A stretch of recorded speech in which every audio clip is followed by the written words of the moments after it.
What's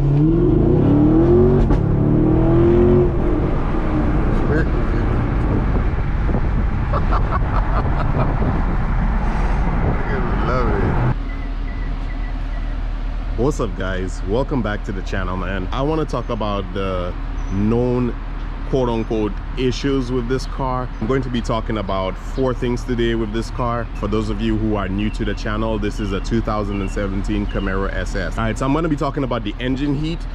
This car does generate a lot of engine heat, and I'm specifically going to be telling you why it's actually a good thing. I'm going to be talking about the interior space on this car. I am pretty tall, I'm about 6'4". I'm going to be talking about the visibility from the interior, and I'm going to be talking about the transmission issues, specifically with the 8-speed automatic. All right, so let's start talking about the engine heat that this car generates and why it's actually a good thing. Let me pop this hood here real quick. All right, so you can specifically feel this heat when you're, let's say, in a drive-through and the windows are down, you know, your arm is out or something like that.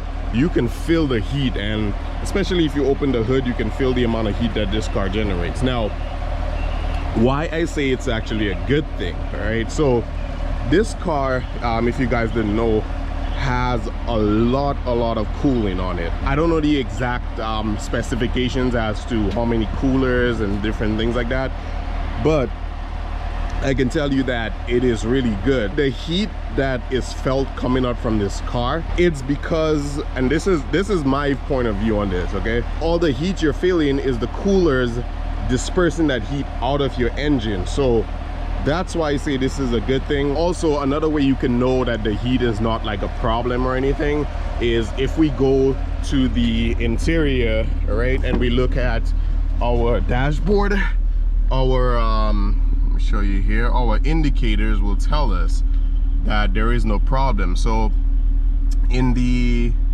you see in the top left there, I'll show you the other coolers in a bit, but in the top left you can see the engine temperature. It's below the half mark where it normally should be. You know, oil temperature is great, nowhere, it's not even past the half mark right now, and I'm feeling a lot of heat outside the car. You know, oil pressure is fine, transmission fluid temperature better than ever. That's how you can know by these indicators it's heat coming out of your engine, which is the damn good thing.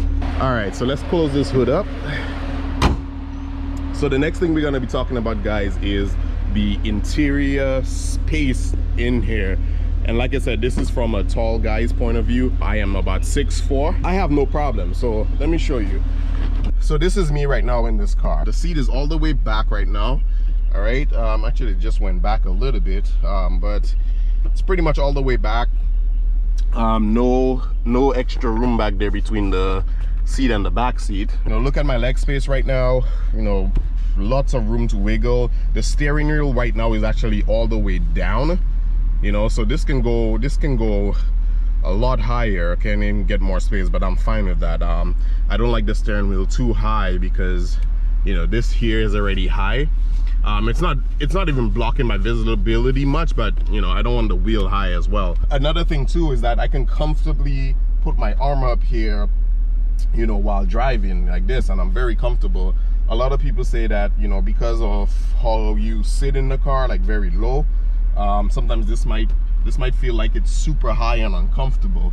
You know, I'm comfortable, man. I don't know what other people are doing, if they're not adjusting their seat right or what, but you know, I'm fine in here, man. I'm good. All right, guys, so the next item on the list is visibility. You hear this complaint a lot, that the Camaro is bad on visibility, because this window here is small.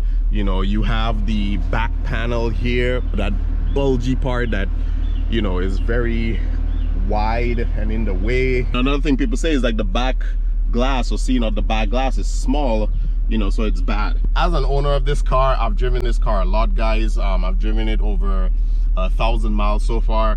I drive this a lot, all right, and I don't have a problem with the visibility. I made sure I adjusted my mirrors to a point where you know, like the back, you see like the side of the car, I make sure that I can barely see the side of the car. So what I do is that if I can see the side of my car through my mirrors, I slightly adjust the mirrors, like just a little more to where I can't see it. So you don't want to see your, you don't want to really see your back too much. You want to see the road. So you know, if you guys have problems with this car and visibility, try adjusting your mirrors a little bit further out.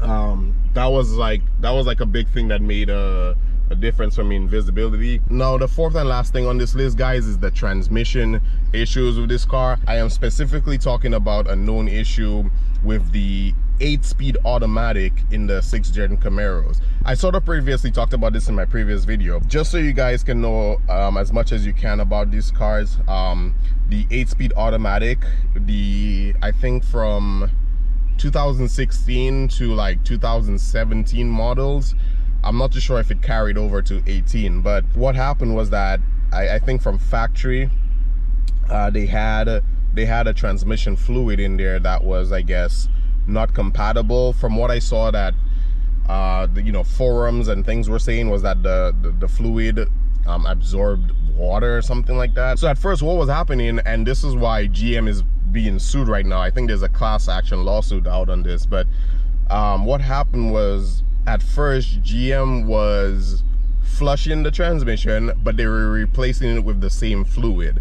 So what would happen is people would, you know, the issue would go away for many drivers, and after a few miles, you know, some people say after 1,000 miles, some people say after 100, they would feel the transmission shudder. And for those of you that didn't know, the transmission shudder is basically like you feel a vibration in the car while you're driving. Kind of feels like you're going over a bumpy road or rocks, and the transmission just wasn't shifting smoothly as it should at slower speeds, especially when taking off. So like I was saying, is that, you know, there's a lawsuit because basically, you know, people were having the same issue. So later on, GM put out a service bulletin, an updated one, where they found that, you know, they had to use a completely different type of fluid. It is the new fluid, I think it's by Mobile One. I'm not too sure the specifications, but the link in the description of this video will have all the details. And my car did come with this transmission shudder issue, and I kind of knew it would, but according to the latest service bulletin from GM, the fix was fairly simple, which was just replace the damn fluid. So I did that. It's been over 1,000 miles since I got this or got the transmission fluid changed, and this car has been running like a dream, man. It is very smooth with the transmission, no shudder. There are some cases as well where I saw people had to end up replacing the torque converter. I guess if the issue got bad enough, you know, it probably like damaged or glazed their torque converter or something like that. But fortunately, I did not have to get that done in mine. So literally, when I took my car in to get the transmission shudder fixed, I brought it in at 8 a.m. okay, 8 a.m. sharp on a Saturday, and at 9 p.m. I kid you not, 9 p.m. on the dot, the guy came out with my car, and I was shocked as hell. I was like, is it really taking that that short of a time to do this? And yeah, it was done. I drove it off the lot. The car was great. The dealer was telling me that or the service advisor at the dealership was telling me that I might feel the transmission shudder a few miles, you know, and then it will go away. And I'll tell you guys, I did not feel the shudder at all driving off the lot. Not once I ever felt the shudder. Shout out to GM. You guys are, I know you guys are under a class action lawsuit, and I don't know what's gonna happen with that, but I'm glad at least they made it right, because that transmission issue was a big concern for a lot of people. And also, guys, this transmission shudder is not something that was just a Camaro issue. This was any car with the automatic 8-speed transmission. Any car with that had that issue if it was built at that certain time. So yeah, guys, I just wanted to talk about these issues. As an owner of this car, I am not sponsored by GM or Chevy in any way. Matter of fact, if I was, I'd probably be in a ZL1 or something right now. But anyway, guys, let me know if you found this video informative or helpful in any way. I have a lot more videos to come, so make sure you guys stay tuned, make sure you're subscribed. Give this video a thumbs up if it was helpful to you. So I'm out of here, man, and I'll catch you guys in the next one.